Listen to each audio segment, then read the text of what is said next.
Saudara, seorang pelajar SMP di Kabupaten Simalungun, Sumatera Utara ditemukan tewas mengenaskan di dalam kamar rumahnya. Masih terkunci ya? Oke, ya, terkunci ya. Oke. Penemuan jenazah korban diawali dari ibu korban yang menghubungi pamannya untuk mengecek korban di rumah karena sudah 1 hari tidak bisa dihubungi. Kala itu ibu korban sedang berada di luar kota dan korban sendirian berada di rumah. Paman korban kemudian mengecek rumah dengan cara mendobrak karena pintu yang terkunci. Paman korban pun kaget melihat keponakannya tergeletak tidak bernyawa di tempat tidur dengan kondisi kepala tertutup plastik dan tangan terikat.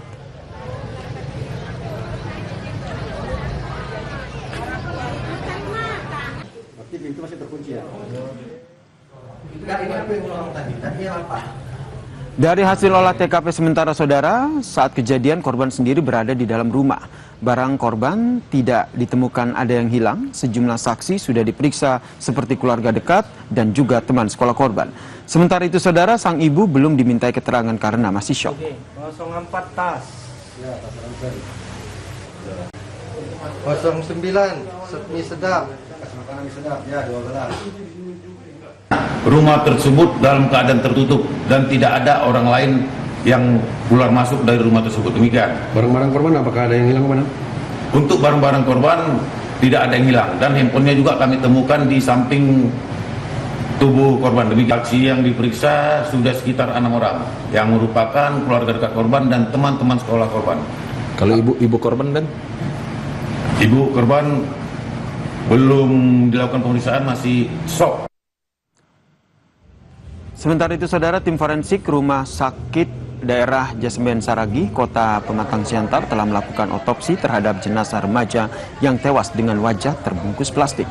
Hasil pemeriksaan visum luar dari dokter forensik menyebutkan tidak ditemukan tanda terjadinya kekerasan di tubuh korban atau jenazah. Untuk hasil pemeriksaan sampel secara keseluruhan masih belum selesai.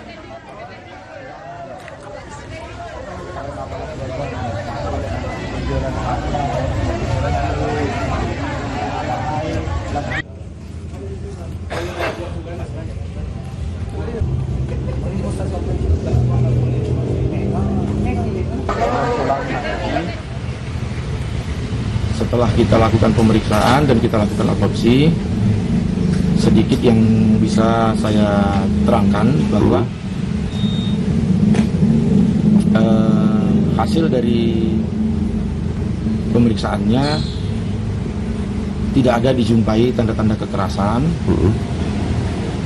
Dan untuk hasil lebih konkretnya lagi, kita tunggu hasil dari pemeriksaan laboratorium dari sampel-sampel yang sudah kita berikan ke laboratorium nanti. Sampai sejauh ini dari hasil otopsi itu penyebab meninggalnya korban ini bagaimana, Dok? Untuk penyebab meninggalnya korban belum bisa kita jawab dan itu juga mungkin hak dari penyidik. Kita menunggu hasil dari sampel yang kita kirimkan nanti ke laboratorium. Seorang pelajar SMP di Kabupaten Simalungun, Sumatera Utara, saudara, ditemukan tewas dengan kondisi tangan terikat dan kepala terbungkus plastik di kamarnya sendiri. Lebih lengkap kita bahas soal kasus ini bersama dengan kriminolog anak dan perempuan Hanifah Hasna yang telah bergabung bersama kami di Kompas Petang. Selamat petang, Mbak Hanifah.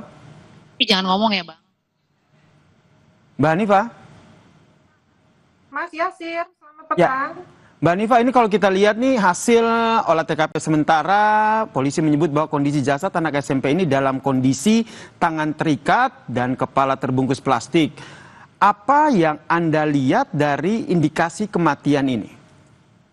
Baik, kalau kita melihat dari temuannya ada 3 hal. Yang pertama adalah anak remaja usia 13 tahun. Yang kedua adalah anak itu dalam kondisi kepala tertutup plastik. Yang ketiga, tangannya terikat. Nah, dari sini kita bisa mengurai satu persatu bahwa anak kecil atau remaja dengan usia 13 tahun itu adalah anak-anak yang masih rentan untuk menjadi korban kekerasan. Baik kekerasan fisik maupun kekerasan manipulasi maupun kekerasan psikologis. Jadi perlu kita kaji ulang apakah benar ini anak ini mengalami kondisi-kondisi yang membuat dia melakukan penghilangan nyawa sendiri atau dia menjadi korban dari pihak yang lain. Itu yang pertama. Yang kedua adalah kita melihat bahwa seseorang yang menutupkan plastik ke kepalanya itu pasti dia akan mengalami gangguan pernafasan sehingga dalam kondisi tertentu atau dalam waktu tertentu dia akan mengalami kondisi-kondisi yaitu yang disebut dengan reptilian brain yang dia pasti akan mencari oksigen untuk melanjutkan hidupnya. Jadi kalau kita bilang dia mengakhiri hidupnya sendiri itu sangat-sangat kecil kemungkinannya.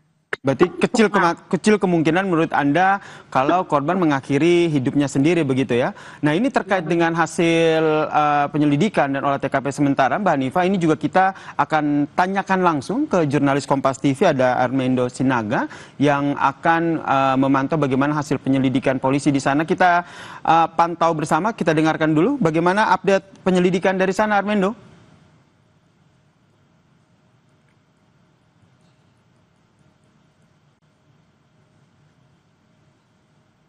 Ya, Armando. Oke, nanti kita akan coba menghubungi Armando kembali untuk menanyakan bagaimana hasil penyelidikan polisi terhadap kematian pelajar tewas ini. Tapi yang masih bergabung bersama kami, saudara, yaitu Mbak Hanifa Asna. Mbak Hanifa. Ya, selanjutnya Mas, tadi itu tangan terikat. Ketika seseorang dengan tangan terikat, itu membutuhkan keterampilan khusus. Tidak mungkin seseorang bisa mengikatkan tali itu dengan erat sambil dia dalam kondisi nafasnya hilang atau habis. Jadi kondisi-kondisi ini memunculkan persepsi lain apakah benar dia itu mengakhiri hidupnya sendiri atau ada peran orang lain yang membuat dia kehilangannya. Nah ini yang perlu kita kaji lebih ulang dan ini tentunya menjadi PR lagi untuk Bapak Polisi untuk mengungkap sebetulnya apa yang terjadi dengan anak ini. Mbak Hanifa, dari apa yang Anda jelaskan tadi, tentu harus ada kehati-hatian dalam proses yang dilakukan oleh polisi untuk mengungkap kematian yang tidak wajar ini. Menurut Anda, apa yang harus dilakukan oleh polisi step by step-nya sehingga tidak terburu-buru dalam menyimpulkan penyebab kematian anak SMP ini? Ya, baik. Cause of death-nya itu memang harus diperhitungkan sekali ya. Tapi dalam kondisi korban sudah meninggal, berarti yang harus bisa dilakukan adalah melakukan pengkajian ulang terhadap psikososial.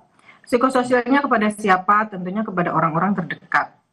Bisa dilihat apakah benar anak ini dalam kondisi yang tenang atau dia memang dalam kondisi yang rentan.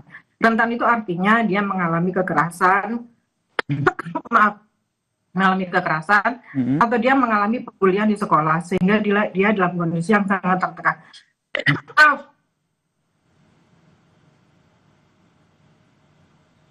Baik, berarti menurut Anda mengetahui kondisi psikologi dari korban ini penting ya untuk mengungkap bagaimana penyebab dari kematian ini ya Mbak Hanifa ya?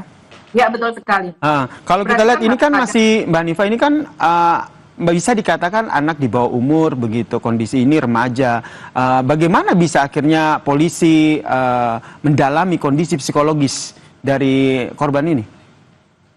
Dengan psikososial tadi berarti menghadirkan orang tua. Bagaimana sebetulnya kondisi orang tuanya? Apakah dengan dalam kondisi perceraian ini, apakah ada tekanan-tekanan atau ada KDRT yang dilakukan dalam keluarga itu, baik secara fisik maupun psikologis. Lalu di sekolah seperti apa? Apakah ada tekanan-tekanan dalam pendidikan, tugas-tugas, atau tekanan sosial, tekanan dengan teman-temannya. Lalu bagaimana cara dia selama ini mengelola emosinya? Bagaimana cara dia itu mengungkapkan perasaannya? Ini yang penting sekali dilakukan. Apakah dia anak yang ceria? Apakah dia anak yang pendiam?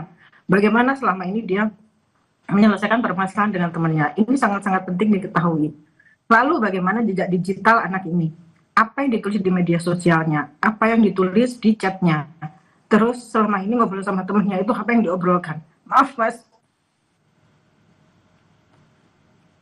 Oke baik, kita sudah tangkap apa yang menjadi perspektif dari Mbak Hanifa Asna. Terima kasih Mbak Hanifa Asna, kriminolog anak dan perempuan telah berbagi perspektifnya terkait dengan kasus remaja tewas dengan kepala tertutup plastik di kamarnya sendiri.